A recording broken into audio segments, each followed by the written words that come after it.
Welcome to Bread and Roses, the political podcast for the intellectually and aesthetically curious. My name is Stella from Left on Red Media, and today we're talking about Englishness. Is it an identity? Is it an ethnicity? Why did Westminster go mad over it? We all watched that very awkward 20-second clip by Konstantin Kishin, where he was interviewing Fraser Nelson, the former Spectator editor, and he questioned him about Rishi Sunak's ethnicity. Fraser Nelson said that, of course, Rishi Sunak is English.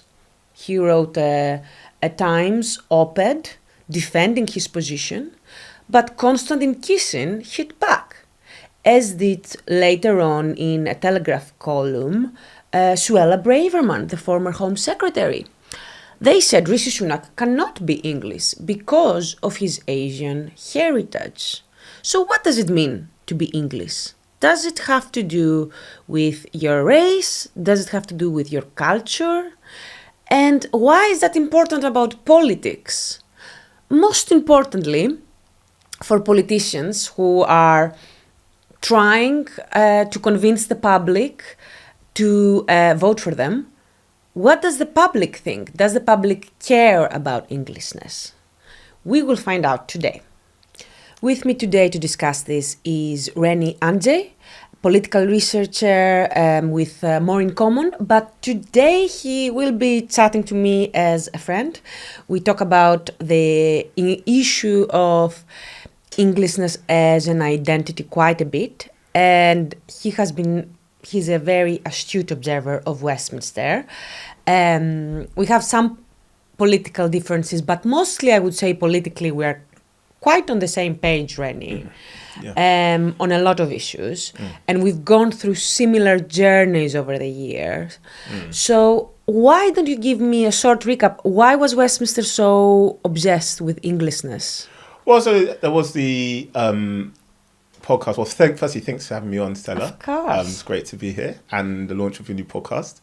Firstly, I think it was really the Fraser Nelson and Konstantin Kissin podcast interview where Fraser Nelson had been writing quite liberal pieces on immigration for the Times, which are his views that go well back, and they debated the issue of Englishness, in which Kissin asked, is Rishi Sunak, well, actually, a kind of migrant who's not born here, or who is born here, but from parents who aren't born here necessarily, can they be English? And he was, saying that that's not the case. You can be British, but you can't be English.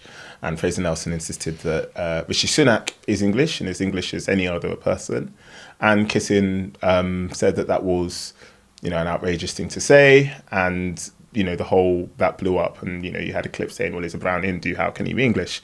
And Fraser Nelson was quite shocked and said, well, because he was born here. And this created a discourse. Suella Braverman weighed in as well, the former Home Secretary, Rishi Sunak's former Home Secretary, Priti Patel was asked, an Asian Tory former Home Secretary, and Rishi Sunak himself was asked by Nick Robinson. So this created a big discourse, a lot of pieces, a lot of tweets on what does it mean to be English. And I suppose it's another foray into the culture wars that have been engulfed in our politics. So before we go into the our more personal views, why don't you take me over the data and what does the polling say about what the British public believe is English identity? So More in Common has recently done a poll on this, and it finds that 75% of people think that a non-white English person, or a non-white person who's born in England, born and raised here, is just as English as a white English person who is from this country. And a similar number, around 74%, also say that skin colour and ethnic background does not determine whether someone is or isn't English.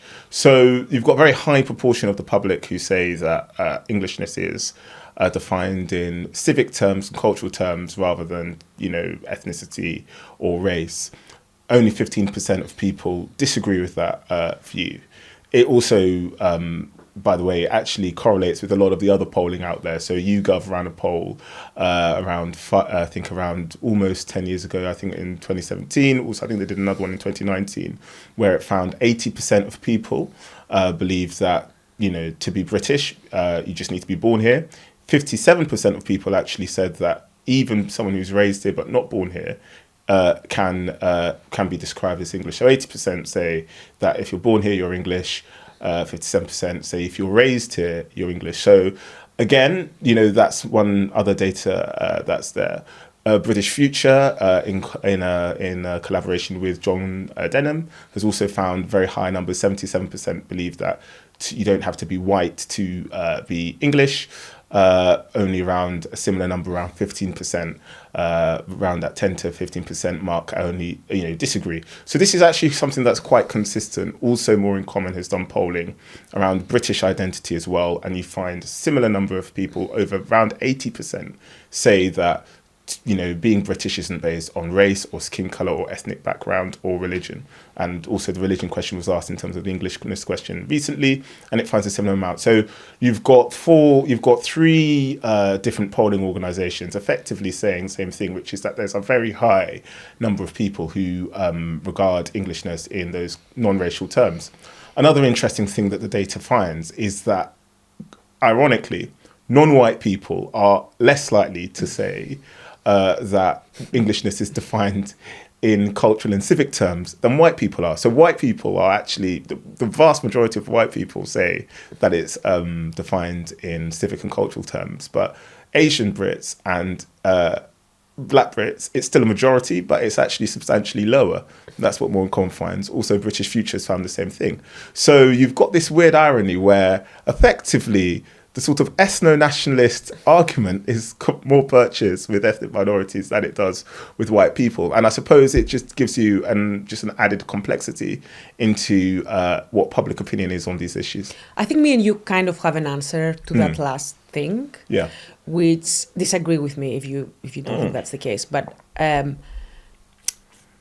thing is, very often you will see immigrants in particular, but also Asian or Black and brown communities, they will just be more conservative, more religious, more small c conservative, and often a bit more nationalist as well.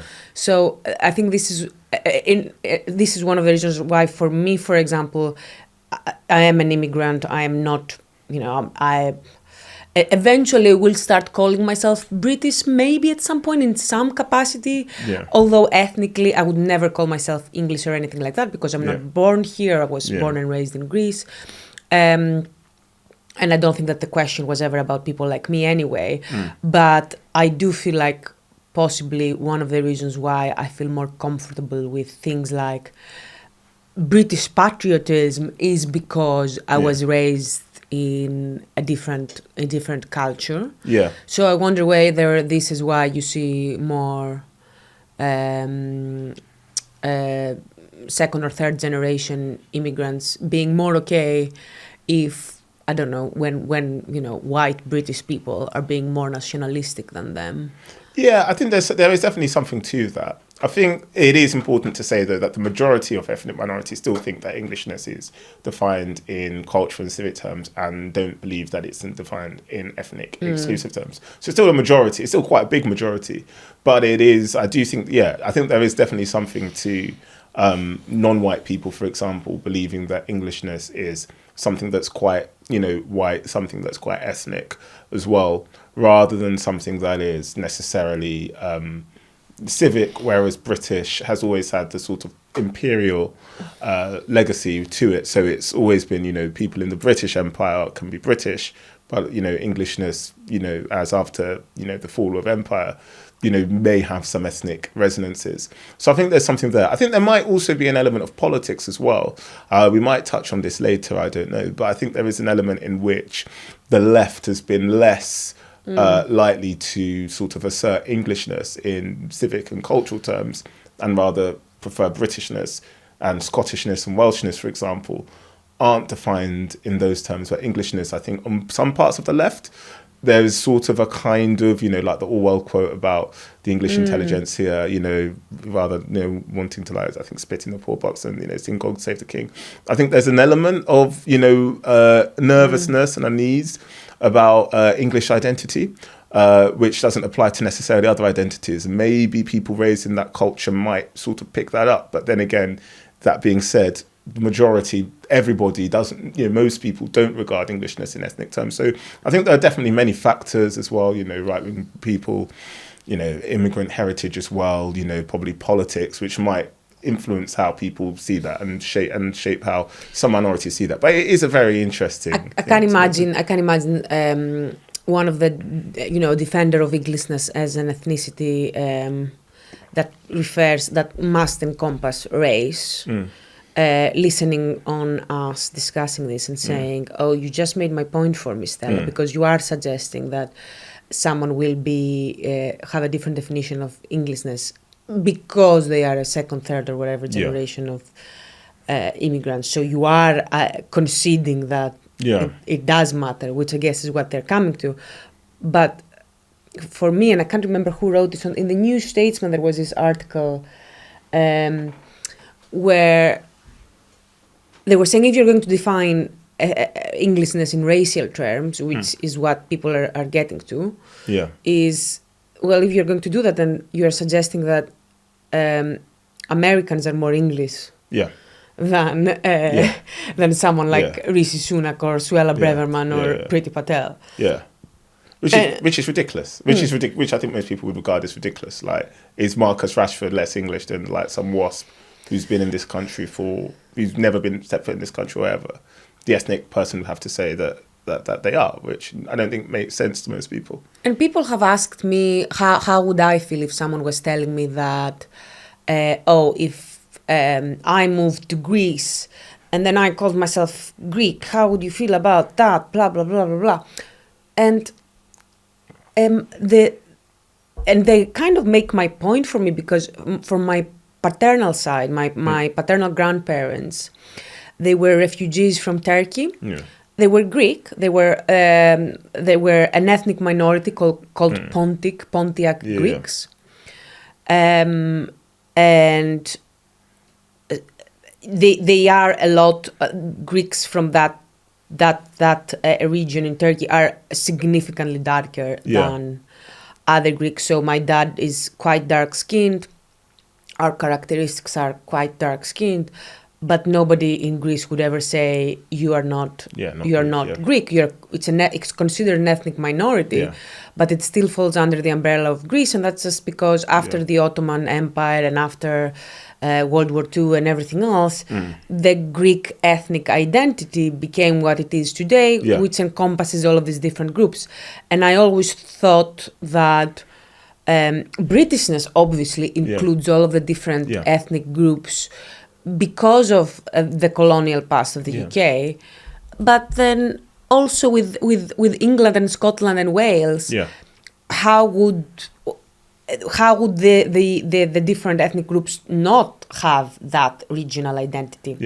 But you do come to a point where the right wingers or whoever else may have a justifiable grievance against the left, because you are right to say, and I observed that over the last decade, there were a lot of times in our political discourse where the left would distance themselves from the identity of Englishness, and saying that you are English rather than British would be seen as shameful, as you were being nationalistic.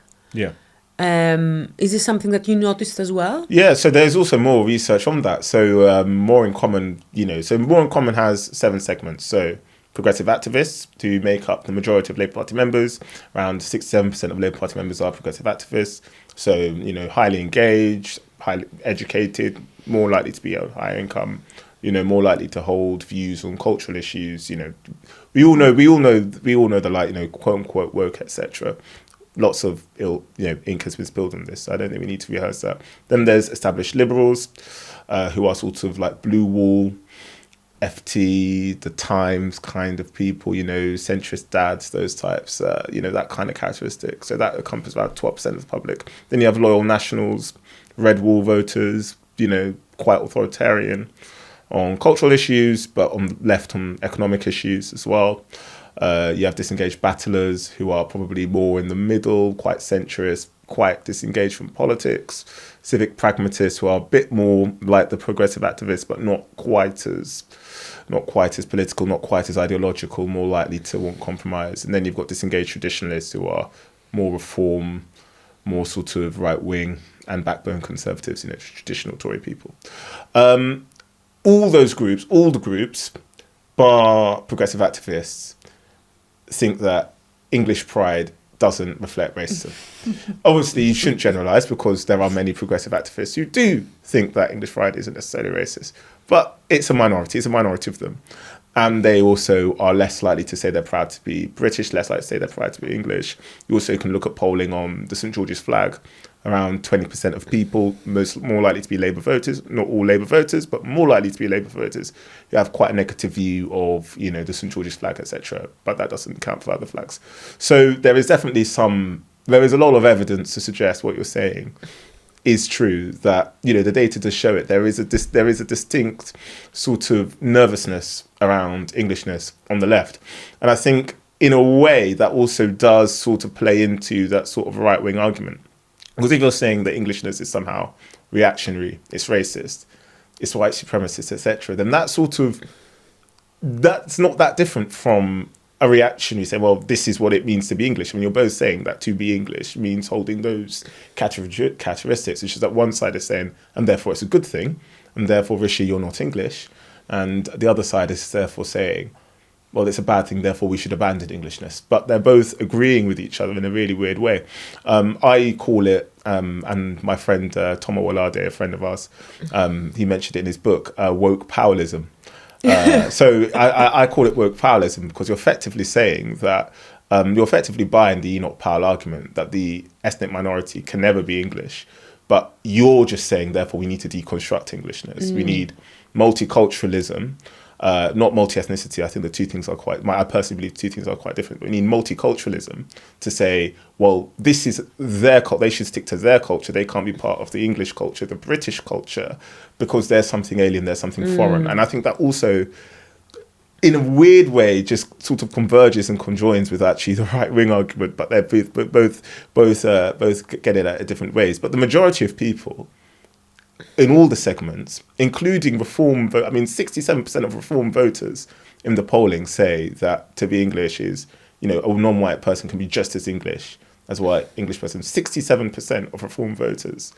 They all agree that, English can be in civic and cultural terms, but they just want people to integrate. They want their borders to be controlled. They do want patriotism.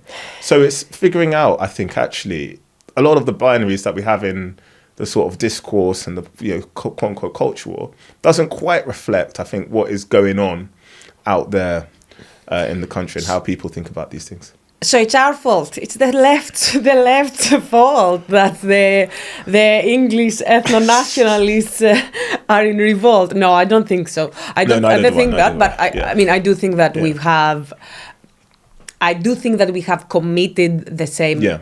I do think that both left and right have often committed very similar mistakes. Yeah. But one thing I will say is, we keep on bashing the left-wing English people for not wanting to say that they're proud to be English. But for me, there is nothing more quintessentially English, like being a bit embarrassed of yourself. Yeah. So we often talk about British values, and then people come and say, okay, what about English values? What is an English value? And I do think that there is something very, very uncomfortable for English people about very out and proud English nationalism. And I do think it has to do with their recent history of colonialism. And because they felt for quite some time that they were at the top of the world, and they were more recently than, say, the golden days of Greece are not in living memory of anybody alive at the moment. But that's not the case for English people. And I guess also because of the union, because of the United Kingdom being a union of nations, and the other nations always being resentful of the English for basically being dominant over them, kind of contributed to that national character. I don't know whether you agree with me. Please. I think there's some. I think there's probably something to that politically. I think politically that might be true. I'm not sure if that's true of most people, but it's funny. I was actually reading an old blog, a Telegraph blog that was around 13 years ago by Dan Hodges, who Dan Hodges. Interesting guy. I actually like him. Actually, he believes Rishi Sunak is English. Yeah, he does believe Rishi. Yeah, he does believe Rishi Sunak is English. But he made the exact same point. It's not the same point, but a similar point that you made, which was so I think when the Labour Party was having its kind of let's play with English identity thing spasm that it sometimes has, they had to relate Miliband times, and Dan Hodges said, but I don't really care about being English. Sometimes I feel English, sometimes I don't feel English. And that's what kind of makes me proud to be English. Like this sort of indifferentness to being English. It's just kind of what a lot of English people do. And I think, we aren't Americans. This country isn't like America. And that's kind of why I'm unsure about the colonialism thing, because America also has its history of slavery, but they also have they're very strong kind of patriotism, although there is evidence actually that younger people are less proud to be Americans, but they've always had a very strong patriotism. France also has a very strong kind of Gaullist identity, despite its own history of colonialism and being beaten in Algeria and all of that kind of stuff. So I'm less sure about that, but there is definitely like a sort of English and British reserve about these things, that we're not really showy about it. Like, we're proud of our country, we love our country, but really there is a sort of, we're not like, it's not like no one says like God save the United Kingdom or God save England. Like, no one really says that nowadays. So, but there is something to that. There is definitely something to that. But I mean, I would say that in a lot of countries, though, it's among people our generation, it's less likely that you will find people, because in Western nations, because of the prominence of liberal but also universalist Christian values. We call them liberal values, but it really is universalist Christian values, where you are not supposed to just be proud of, to be completely devoted to your own to your own group. And I do think there is a contradiction in what I hear a lot on the right now, which is, on the one hand, they are despairing at what they see as the loss of the English identity. And they talk a lot about the English communities and the Christian religion and all of that. And on the other side, they say, the reason why we can't have too many foreigners from alien cultures is because the English are historically very individualistic. They have an individualist culture, and that is what has allowed us to prosper, and that is what allows us to not be corrupt, to be very mobile, to be very independent, and all of these things. And I do feel like there is a bit of a contradiction within these two aims of people who are on the new kind of, they will call it maybe patriotic, I don't know, nationalist, right? I don't know what's the right word to describe it, because I don't think any of these words describe it accurately. But you know what I mean? Like Ed West, for example. Ed West, who is one of the writers that I respect from all of that cohort. I like he treads carefully, he's doesn't say outright racist stuff than some other people. He's very thoughtful. He's an Irishman as well. He's an Irishman, exactly. And he's what I really like about Ed is that he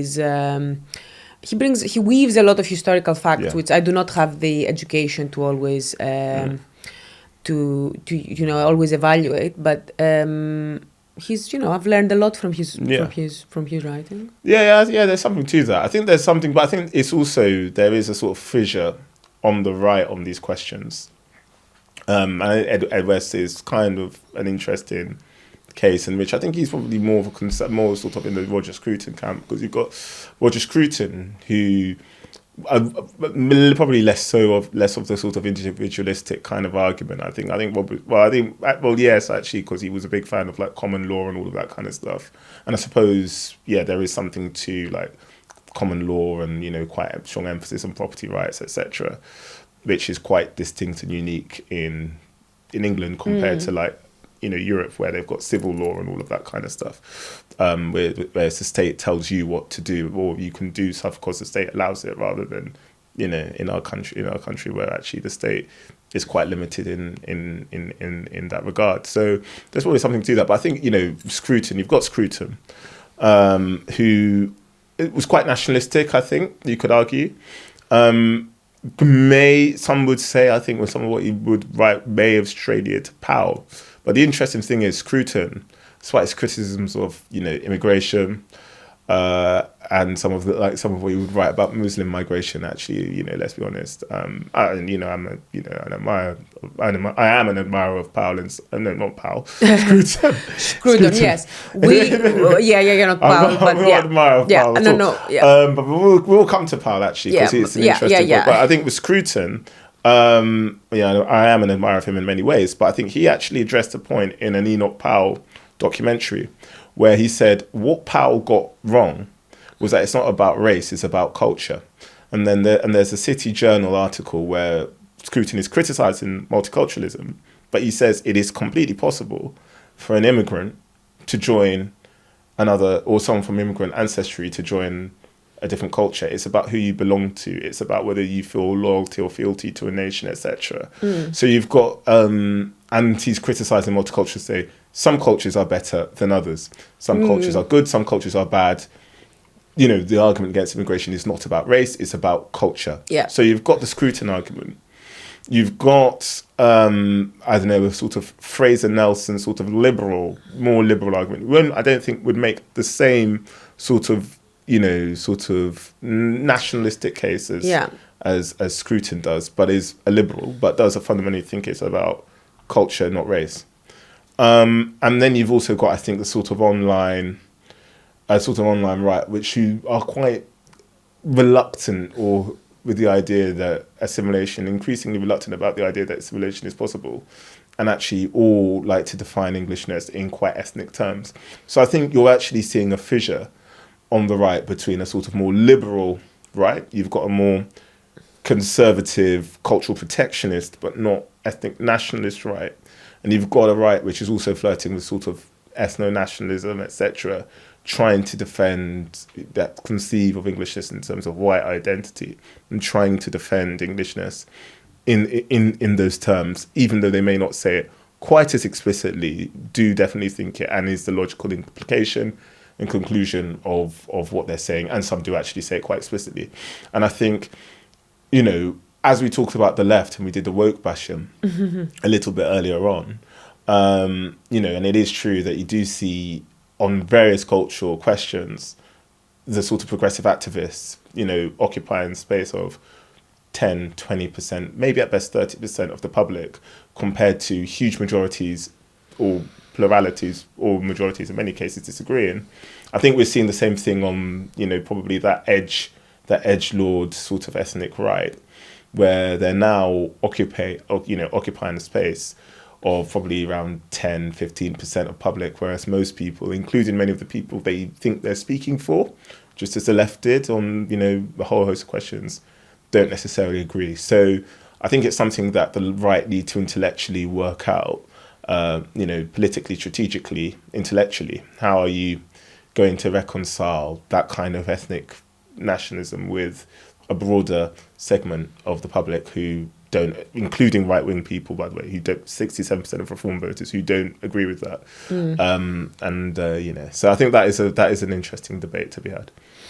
Yes, and it's interesting about Roger Scruton, because I also agree that, and we both, there are parts of Roger Scruton that both of us find quite attractive in the way a lot of his attitudes to some political issues. Like I like the stuff he's written about beauty and the built environment, aesthetics. And I also agree on culture, and I've always agreed on culture, and it is true that it used to be very difficult to say that I wouldn't say some cultures are better than others. I would say each culture has good and bad things. Some cultures have more good things than bad things. Yeah.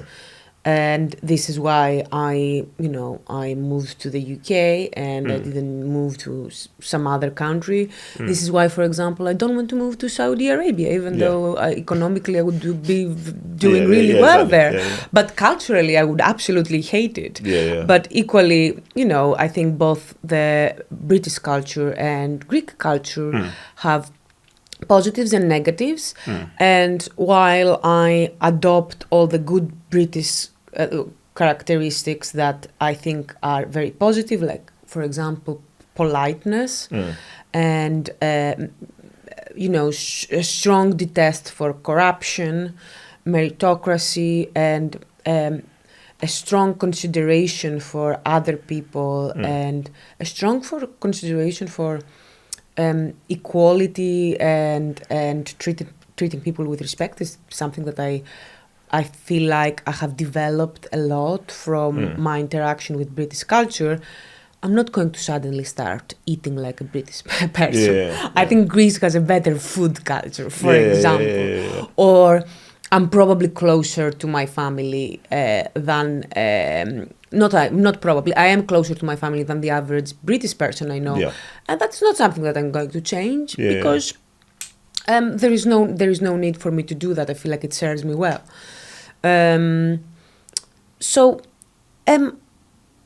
On that level, I guess, on that point, I do think that the left has a bit of a problem and a bit of soul searching to do as well on how we embrace the national identity of England, which I don't think we have found an answer to that yet, in the same way that, the right has gone into a dark place where they're about to lose a big segment of the population.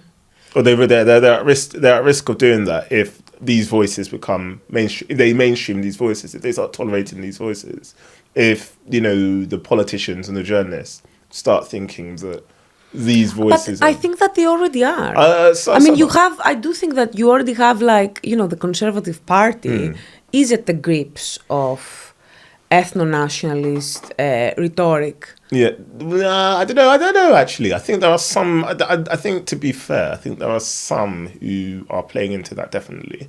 Definitely, I think there are some on the right of the Conservative Party who are definitely playing into that. And the language is... Actually, I don't like saying the language because it comes across as if you're tone policing and you're saying, oh, that's the wrong language. But I think the sort of ideas that they're promoting, the sort of talking points, etc., definitely are moving into that space for sure, in a way that wasn't there even in the Brexit years, frankly. In fact, during the Brexit years, I think they were trying to do the opposite and say, we're not a racist country, we are more tolerant, etc. We just want control, etc. Now I do think we're seeing that sort of hardening of the edge with reform. And also in reform as well, you're seeing the split with Nigel Farage and the Rupert Lowe thing as well.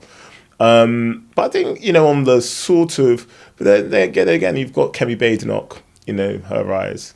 Would that really exist in a white ethno-nationalist party? I don't think so. Oh, I completely agree with you, so, but I do think that people are talking about Kemi Badenoch. I do think people are putting her down because even though when I think about Kemi Badenoch, I'm like, oh my God, you're an immigrant and you're literally...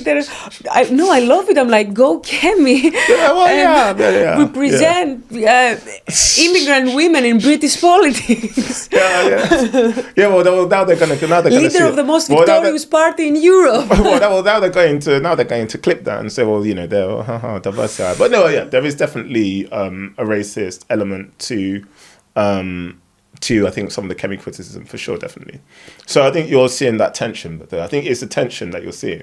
You're seeing some of the sort of I mean, there are people, by the way, who are criticising Kemi Bay not because they generally don't think she's doing that well. I mean, yeah. And I think there are. I mean, and I think myself included. Yeah, and I think there are criticisms of her performance as well that are well founded. And I think to simply say you're racist. Yeah, we don't accept the what is it of low expectation? Yeah, the bigotry of low expectation. Bigotry of low expectation. The soft bigotry of low expectation. We don't accept that. Yeah. But neither would she actually. I have to think. But I think you're seeing in the right something quite interesting, which is that you've got the sort of Kemi, you've got Kemi's leadership, you've got a lot of diverse, that you still got quite a diverse Conservative Party, but then also you've got this weird sort of from the sort of generic sort of supporters, probably more online, who take a kind of more sort of moving into that territory.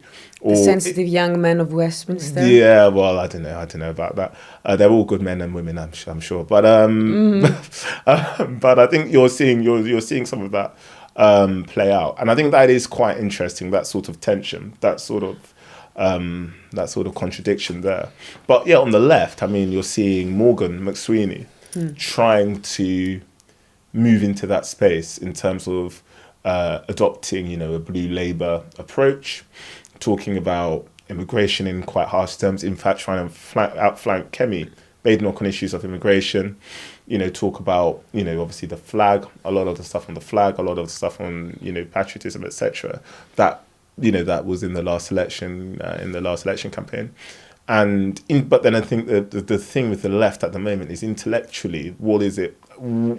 What does the left really believe about these things? Is this an electoral strategy, or is this something that you genuinely believe?